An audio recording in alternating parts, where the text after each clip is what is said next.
আসসালামু আলাইকুম। এই হচ্ছে আমাদের মিঠু।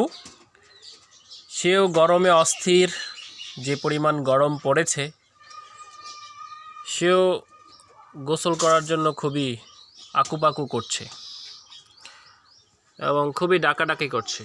এখন বললাম, মিঠু কি হয়েছে তোমার, বলো বলো। ও মিঠু, ওকে। আবার আমার নাম ধইরা ডাকে, যদিও আমার বয়স অনেক ছোট, তারপর আমার নাম ধরে ডাকে। হ্যাঁ মিঠু, কি অবস্থা? হ্যাঁ, আর চোখটা দেখেন, চোখ চোখ চোখ দেখতে পাচ্ছেন?